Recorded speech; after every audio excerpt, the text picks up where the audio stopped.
아멘. 자, 우리는 성령의 소유적인 이름, 다시 말하는 성령이 하시는 일들에 대한 이름입니다.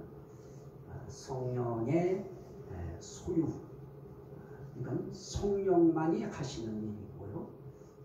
그것도 성령의 것이기도 합니다. 그것 가운데 하나가 무엇이냐? 성령의 일, 성령의 일들이다. 그래서 고린도전서 2장 14절 말씀에 성령의 일들이라 하는 말씀이 나타납니다. 그러면 성령이 하시는 일 가운데 어떤 일이 성령이 하시는 일인가? 그 가운데 성령의 일은 한 가지가 아닙니다. 너무너무 많습니다. 그래서 성령의 일이라고 하지 않고 성령의 일들이라 이렇게 말했는데요. 그 중에 가장 중요하다고 볼 수 있는 하나가 뭐냐? 새로운 피조물이 되게 하시는 것입니다. 새 사람 되게 하시는 것입니다. 그래서 그 말씀을 저희는 디도서 3장 5절 말씀에서 우리는 봤었습니다. 중생의 씻음과 성령의 새롭게 하심으로 하셨나니. 그거는 무엇을 새롭게 하시는 걸까요? 우리를 구원하시되. 이게 중요합니다. 우리를 구원하시되 성령의 새롭게 하심으로 하셨나니. 그래서 결국 새로운 피조물이 됐다고 하는 것, 새 사람이 됐다고 하는 것, 이것은 결국은 성령의 새롭게 하심으로 되어진 새 피조물이고요. 성령의 새롭게 하심으로 되어진 새 사람이고요. 성령의 새롭게 하심으로 되어진 그러한 이제 새 삶을 이제 우리는 살아갈 수 있게 됐습니다. 자, 그러면 여기서 우리가 이 성령의 일 가운데에 우리를 새 사람 되게 하는 일인데요. 이 새 사람 되게 하실 때 성령의 새롭게 하심으로 우리가 새 피조물이 됐어요. 물론 그거 할 때 조건이 있어요. 누구든지 주 안에 있으면 새로운 피조물이라. 주 안에 있도록 하는 것도 성령의 새롭게 하시는 역사고요. 주 안에 들어가도록, 주 안에 머물도록, 주 안에 속하도록 하시는 것도 성령이 새롭게 하시는 일입니다. 그런 일로 말미암아 우리가 새 피조물이 됐어요. 새 사람이 됐습니다. 그러면 우리는 생각합니다. 대체 새 사람이 뭐냐?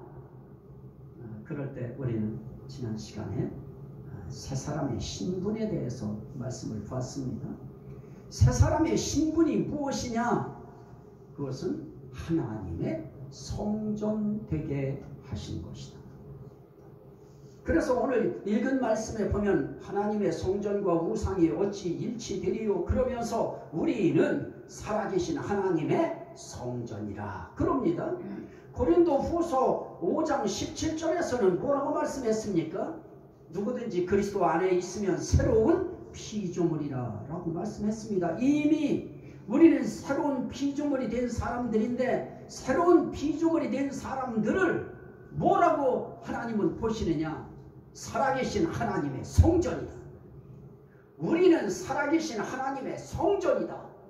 우리는 얼핏 생각할 때 성전은 예루살렘 성전 같은 그런 성전, 뭐 이런 성전들이나 우리는 헤롯 성전 같은 이런 성전들이나 성전같이 여겨지고 무슨 큰 그 성전도 우리는 뭐 얼핏 이야기할 때 그래도 성전에 가서 기도해야 된다 이렇게 이야기할 때 아주 우람하게 아주 참 잘 지어진 맘모스 같은 큰 이런 건물을 성전처럼 여겼던 우리들에게 우리들이 바로 살아계신 하나님의 성전이다 하고 바울 사도의 입술을 통하여 하나님이 말씀을 선포하게 해버리셨습니다. 그래서 이제 우리가 하나님의 성전이다. 물론 그 하나님의 성전이라고 할 때는 이미 뭐 고린도전서에서도 이미 말씀하시고 우리에게 이미 다 말씀했어요. 너희는 하나님의 성전이라. 그러면서 너희는 성령의 존이라. 이렇게 하나님, 그러면 우리는 항상 삼위 일체성 의미를 거기다 넣어야 된다고 했어요. 그러면 이렇게 하나님의 성전이라고 할 때 하나님의 성전은 대체 왜 중요하냐 하는 부분을 말씀을 드렸는데요. 거기에는 하나님의 이름이 있기 때문에 그렇고요. 그 성전에는 무엇이 또 있어요? 하나님의 눈길이 있기 때문에 그렇고요. 그리고 그 성전에는 하나님의 마음이 있어요. 항상 그 성전에 하나님의 마음이 있고 항상 그 성전에 하나님의 눈길이 있고 항상 그 성전에는 하나님의 살아계신 이름이 있어요. 그리고 그 성전에는 무엇이 있느냐? 하나님의 계심이 있어요. 그걸 여호와 삼마라 그래요. 여호와께서 거기 계시다. 어디에 계시느냐? 하나님의 성전에 계시다. 그래서 거기 계시는 하나님이에요. 그래서 하나님의 성전 의미 속에 성전의 의미가 중요한 이유는 거기에 하나님이 계시기 때문에. 그런데 그걸 누구라고 그래요? 이제 시대가 바뀌어지면서 건물에서 이제 우리 사람으로 바뀌어져요. 어떤 사람이요? 아무에게나 하나님은 네가 하나님의 성전이다 이러지 않습니다. 성령의 새롭게 하심으로 변화시킨 새 사람, 새 피조물이 된 구원받은 사람, 이러한 사람들을 하나님은 성전이다. 어떤 성전이냐? 하나님의 성전이다. 네가 하나님의 성전이다. 그래서 저는 그 자부심을 갖자고 하는 말씀을 지난주 올렸었습니다. 우리는 하나님의 성전입니다. 성전이 뭐라고 그랬어요? 하나님의 계신 집입니다. 우리는 나 같은 거에 무슨 하나님이 계실 수 있어요 할지 모르지만 이미 질그릇에 보배가 담겨버리면 그 보배 때문에 그 질그릇도 보배스러운 것입니다. 그런 것처럼 우리가 육은 늘 허물어져 가고 육은 계속 새가 내리고 육은 이렇게 자꾸만 힘이 빠져가도 우리의 속사람은 날로 새롭도다. 이게 새로운 피조물이 된 영이 새롭게 피조물 된 것이고요. 결국은 영혼의 사람, 속사람을 새롭게 만드셔서 날마다 새롭게 해요. 여러분들이 생각할 때 난 지난주보다도 내가 뭘 새로워 그럴지 모르지만 하나님이 보실 때는 이미 지난주의 말씀이 여러분들한테 덮였고요. 그 말씀이 여러분들을 다시 한번 새로워질 수 있도록 활발해질 수 있도록 하나님이 이미 여러분들을 붙들어 주셨습니다. 우리는 날로 새로워져요. 하나님 앞에 가면 갈수록 날짜가 가면 갈수록 점점 하나님 원하는 쪽으로 내 생각이 내 감정이 움직여지게 되어 있는 것입니다. 마지막 판에 가면 그러면 우리가 기대하고 우리 새 사람들 우리 구원받은 사람들은 마지막에 가면 결국은 어디만 바라보느냐? 하늘나라만 기대하는 것입니다. 하나님의 손길만 바라보는 것입니다. 하나님께서 내 영혼을 힘들지 않게 쏙 빼가지고 데려가시기를 기다리시는 것입니다. 그만큼 날로 새로워지는 그런 새곳의 삶을 우리 속사람은 지금 성령께서 살아내도록 이미 붙들고 계신 것입니다. 그래서 저와 여러분들은 하나님의 성전이라. 그래서 우리 각자가 그렇게 생각해야 돼요. 아침에 일어날 때도 나는 하나님의 집이다. 그러면 내게서 뭐를 봐야 되느냐? 하나님의 이름이 보여야 된다. 내게서 하나님의 눈길이 세상 속에 느껴지게 해야 된다. 내게서 하나님의 마음이 느껴질 수 있는 삶을 살아내야 된다. 이게 우리 사명이 되는 것입니다. 거기에 한 가지 플러스 하나님은 거기 계시다. 그러면 내게 살아계신 하나님이 세상 사람들에게 비춰져야 되는 것입니다. 우리가 가면 하나님 오신다 이럴 정도까지 되어지면 뭐 그건 뭐 말할 필요도 없고요. 최소한 하나님의 사람이 온다. 그렇게 되시기를 주의 이름으로 축원합니다. 그렇게 되시길 일이 아니에요. 그렇게 됐어요. 왜냐? 우리는 주 안에 있기 때문에 새 피조물이 됐습니다. 새 것이 됐습니다. 우리는 새로워진 사람이 됐습니다. 그래서 우리는 하나님이, 그것도 살아계신 하나님이 우리와 함께 계신 그러한 집이 되어진 것입니다.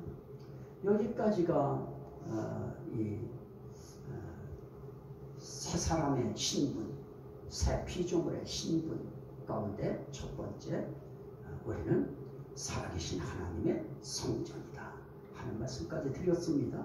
자, 오늘은 우리 새 피조물의 신분 두 번째가 뭐냐? 하나님의 성전이 그래도 우리는 뭔가 크게 와서 닿지 않아요. 그래서 하나님은 한 발 더 접근하는 단어를 우리에게 주셨어요. 그것이 무엇입니까?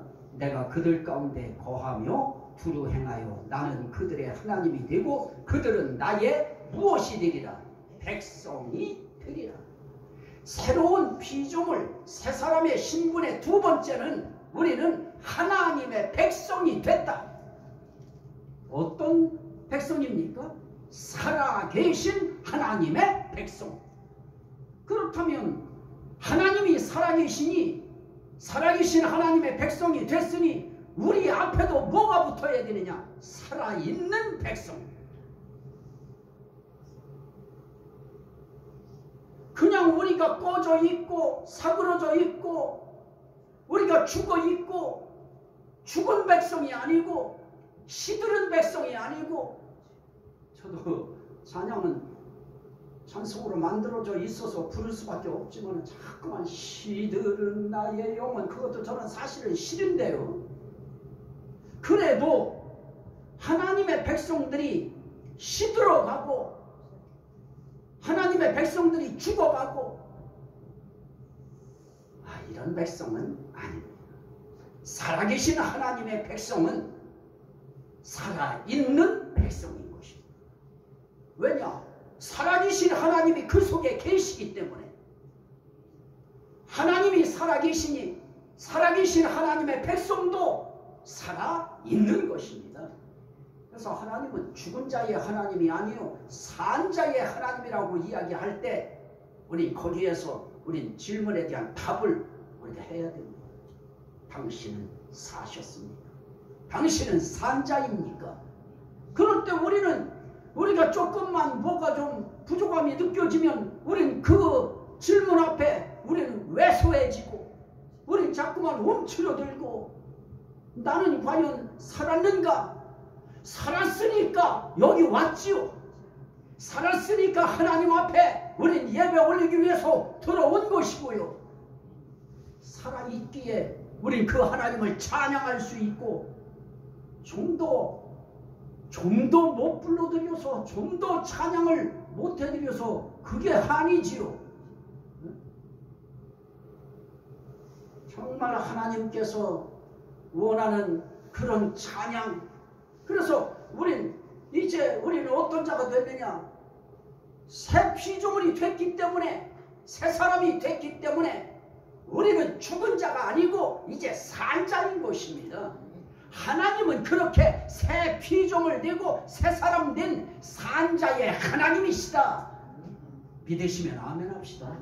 그래서 하나님은 죽은 자의 하나님이 아니고 산 자의 하나님이라고 하실 때 그 산 자는 다른 산 자가 아닙니다. 새 피조물이 된 산 자, 새 사람이 된 산 자, 주 안에 있어서 새 피조물 되고 주 안에 있어서 새 사람 되고 주 안에 있어서 새 것이 된 그 사람을 산 자라, 살아있는 자라. 그러면 우리는 살아있는 백성이다 이 말 할 때 하나님 앞에 우리가 움츠러들 필요가 있을까요? 없을까요? 없는 거예요.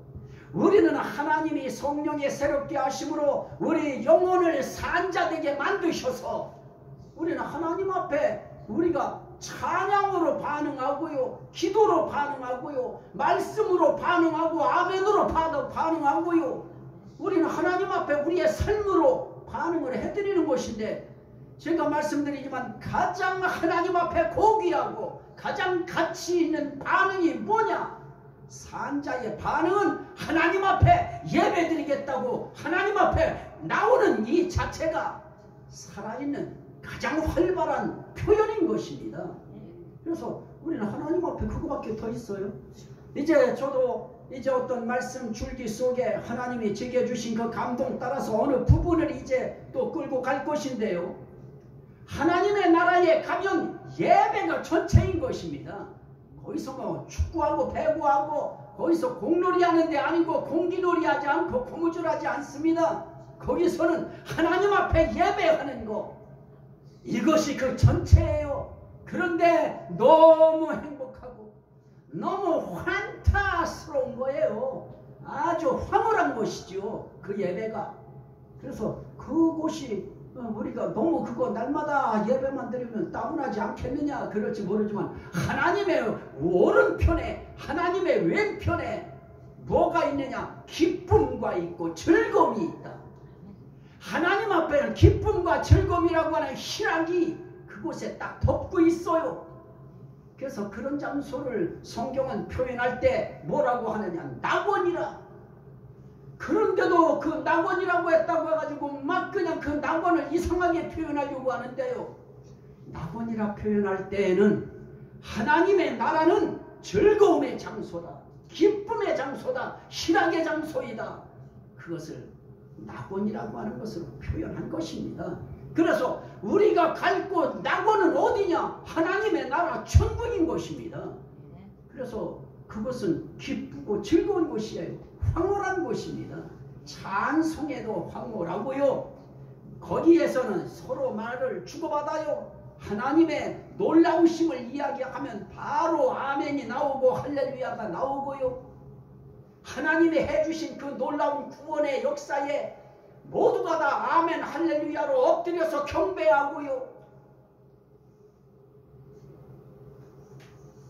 이렇게 우리는 산자의 삶을 이 현실 속에서 살아내야 되는데, 우리는 살아계신 하나님의 백성이기 때문에 우리는 살아있는 산자된 백성인 것입니다.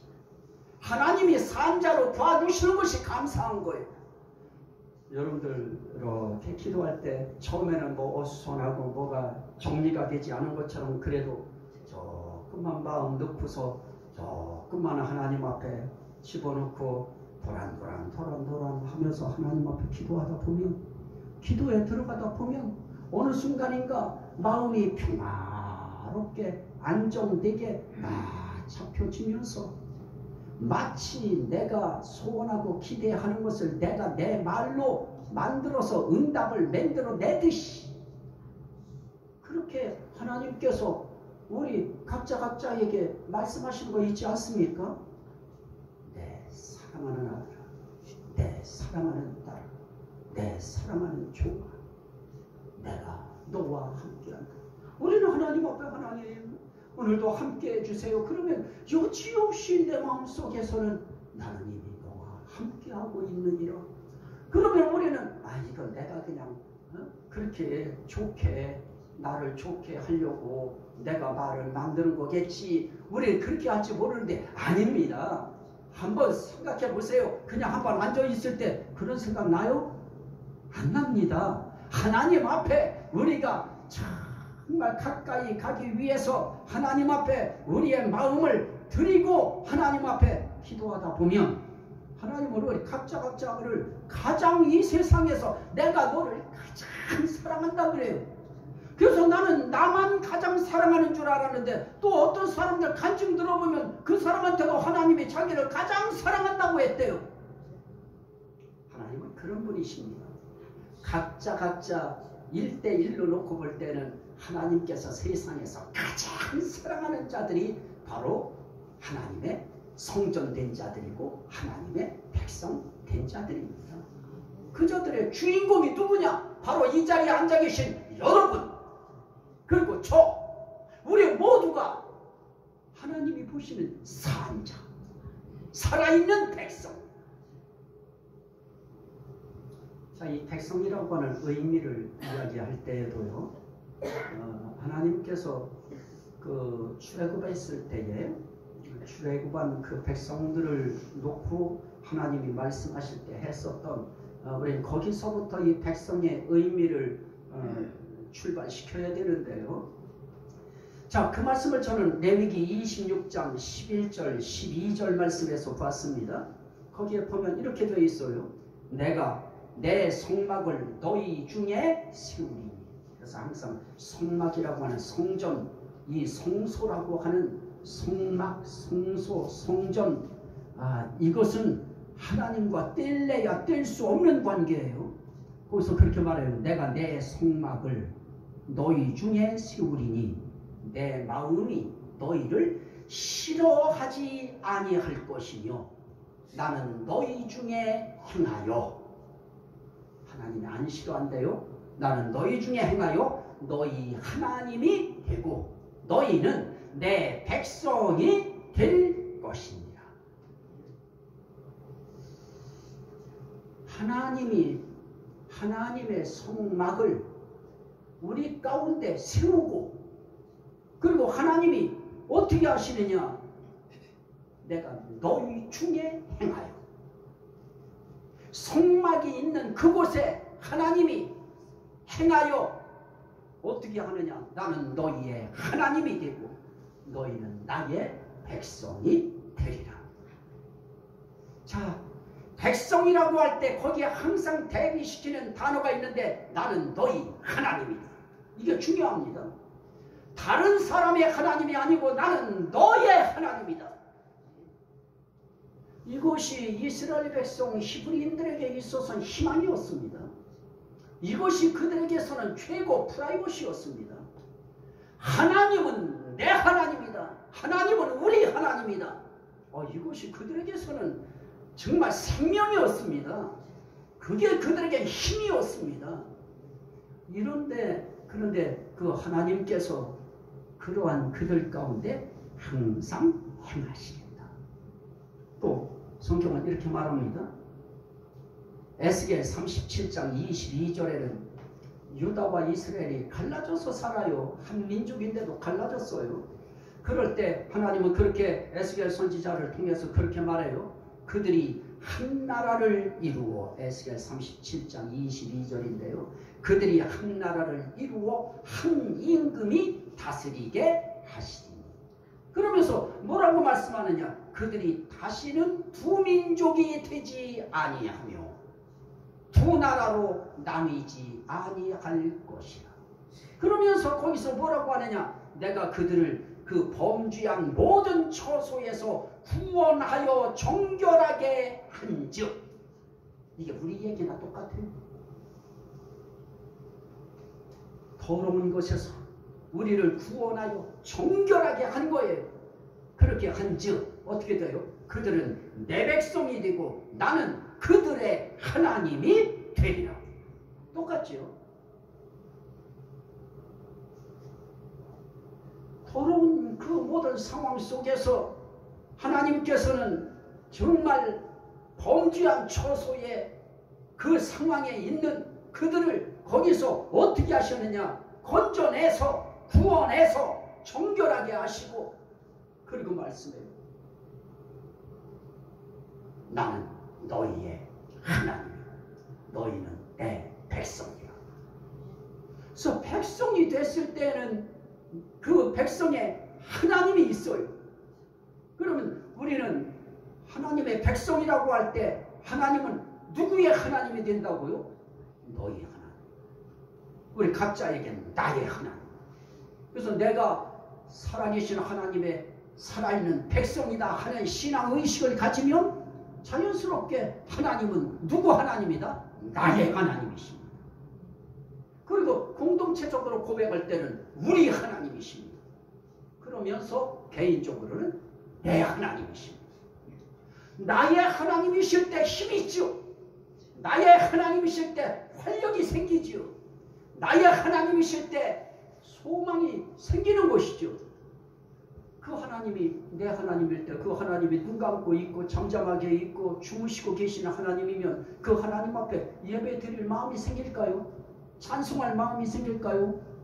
기도할 마음이 생길까요? 그런데 그분이 살아계셔. 살아계신 그분 앞에 살아있는 백성으로서 그분을 하나님으로 보시고 그 하나님께 삶을 올려요. 그 올림의 기본이 뭐라고요? 예배. 거기서 파생되는 것들이 뭐 찬송이고 기도고 뭐 봉사고 이런 것들이 나오죠. 그래서 우리는 하나님 앞에 이 백성 관계가 이루어졌다고 하는 것이 중요하고요. 그거에 대해서 에스겔 37장 26절 28절에 또 그렇게 말해요. 내 성소를 그 가운데 세워서 영원히 이르게 하리니 내 처소가 그들 가운데 있을 것입니다. 그러면 하나님의 성소, 하나님의 성전이라고 하는 것은 결국은 뭐라고요? 하나님이 계신 처소. 내 처소가 그들 가운데 있을 것이요. 그러면서 또 말씀해요. 나는 그들의 하나님이 되고 그들은 내 백성이 되리라. 내 성소가 그들 가운데 영원히 있으리. 내가 그들을 거룩하게 하는 여호와인 줄 만국이 알리라. 살아계신 하나님이 그 백성 가운데 성소로 계시고 성전으로 계시면서 그들을 거룩하게 하신다. 깨끗하게 하신다. 그래서 우리는 우리가 잘 모르는 것 같아도 하나님은 부단히 삼위일체 하나님이 저와 여러분 속에서 무슨 일을 하고 계시느냐? 우리를 집을 삼고 그분이 부단히 우리를 깨끗하게 하시고요. 그분이 우리를 부단히 거룩하게 하셔요. 그래서 우리의 영과 혼과 몸이 그리스도의 날에 깨끗하고 흠없는 자들이 될 수 있도록 하나님이 우리를 다듬어 가셔요. 하나님이 우리를 만들어 가셔요. 그분이 우리를 거룩하게 하셔요.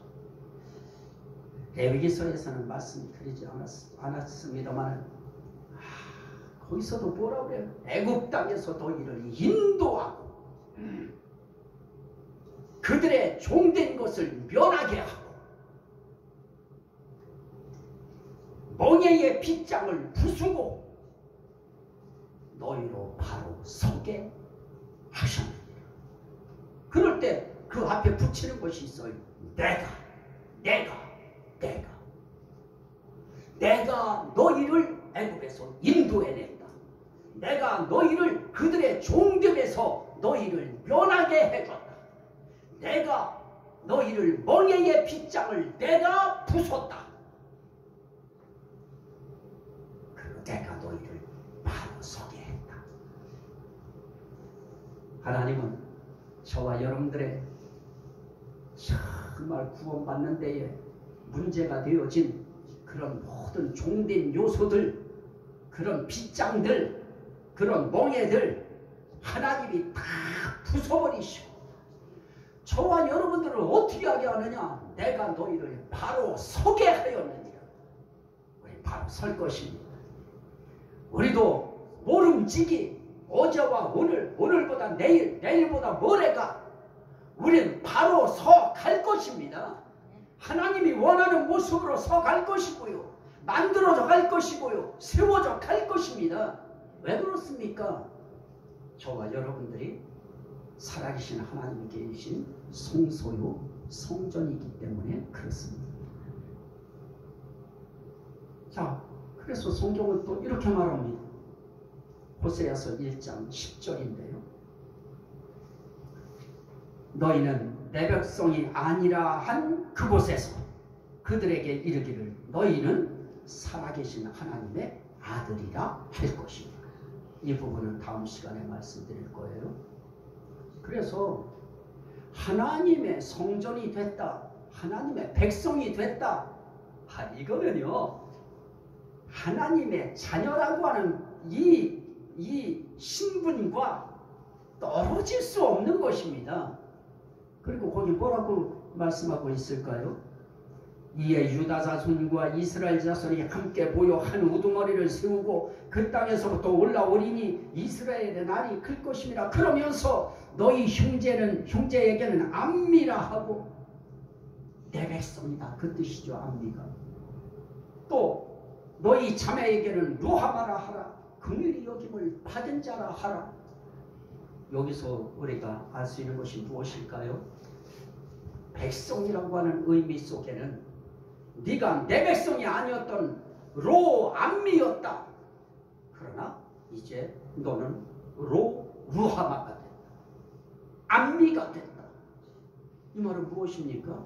우리가 하나님의 백성이 되지 않았을 때에는 하나님의 긍휼히 여기심을 받지 못한 자였지만은 이제 하나님의 자녀가 되고 백성이 되었으면 하나님의 백성은 어떤 자들이냐? 하나님의 긍휼히 여기심을 받은 자다.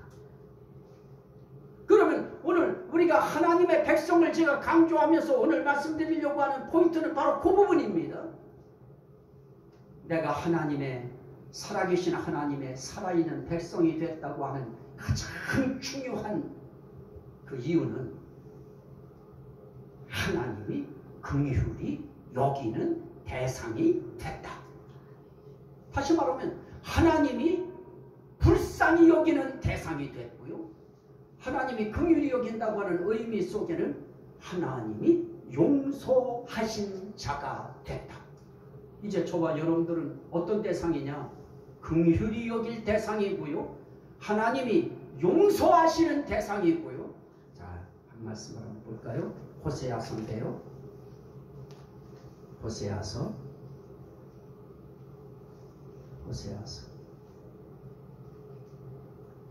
1장 6절만 제가 읽습니다. 고멜이 또 임신하여 딸을 낳음에 여호와께서 호세아에게 이르시되 그의 이름은 로루하마라 하라. 내가 다시는 이스라엘 족속을 긍휼히 여겨서 용서하지 않을 것입니다. 자, 긍휼 속에 무슨 의미가 있어요? 용서. 하나님의 백성이 아니었을 때는 긍휼함이 없어요. 다시 말하면 용서가 없어요.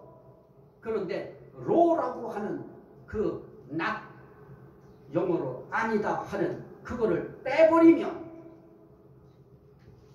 용서받는 자가 되어버려요. 저와 여러분들이 하나님의 성전이 됐고요. 하나님의 살아있는 백성이 된 가장 큰 축복은 하나님의 긍휼, 하나님의 용서가 임했다. 또 계속 임할 것이다. 이것이 전제된 것입니다. 그래서 저와 여러분들은 살다 죽으면 시커먼 저승사자라고 하는 그런 시커먼 자들이 데려가지 않습니다. 천사들이 내려와서 우리를 받들어서 가요. 그래서 우리는 달라요. 저와 여러분들은 하나님 앞에서 이제 긍휼함이 있어요. 그래서 우리는 그 히브리서에서 말씀하신 것처럼 우리가 긍휼하심을 받고 때를 따라 돕는 은혜를 얻기 위하여 은혜의 보좌 앞에 담대히 나아갈 것이니라 할 때 거기에 긍휼하심을 얻고 때를 따라 돕는 은혜를 얻기 위하여. 그래서 이 긍휼하심이라고 하는 그 긍휼 속엔 하나님의 용서하심이 항상 있어요. 우리 날마다 용서하심이 있어야 돼요. 날마다 용서하심이, 날마다 그분의 불쌍히 여기심이, 그것이 우리에게는 항상 있어서 우리 용서하는 대상들이 있죠. 자식들 항상 용서하죠. 항상 긍휼히 여기죠. 어떤 때는 더 똑똑한 것처럼 얘기할 때도 있어요. 나보다도 똑똑하고 부모들보다도 똑똑한 것처럼 이야기하는 말들도 할 때도 있어요. 아직도 보면 아직도 어린데 그들은 다 긍휼히 여김의 대상이고요. 어줍지 않지만 부모로서 자식에 대한 것은 항상 용서의 그 중심이 항상 있어요. 언제든 용서할 준비가 되어 있고요. 언제든 긍휼을 베풀 준비가 되어 있고요. 그건 인간이죠. 하나님은 차원이 달라. 그냥 용서해. 하나님은 그냥 긍휼히 여기고. 그래서 저와 여러분들이 하나님 백성 아니었던 자들이 하나님 백성 됐습니다. 죽었던 자들이 이제 산 자가 됐습니다. 그래서 그 하나님은 죽은 자의 하나님이 아니고 산 자의 하나님이 되셨기에 그분은 바로 산 자들인 저와 여러분들의 하나님이 되신 것입니다. 그 하나님 이 한 주간도 이젠 당당하게 부여잡고 하나님 용서하시고 하나님 긍휼히 여기시고 하나님 항상 그들 가운데 행하신다고 했으니 나의 하나님으로 행해주세요. 그 하나님이 하시는 일이 뭐였습니까? 정결하게 하고 거룩하게 하고. 이 은혜가 여러분들에게 함께 하시는 주의 이름으로 축원합니다. 아멘. 우리 감사기도 드립니다. 이렇게 이런 은혜 주신 하나님 감사합니다. 감사기도 주여 성찬합니다. 주여 주여 주여 할렐루야. 아버지 감사합니다. 하나님 저희들에게 이런 귀한 은혜를 주시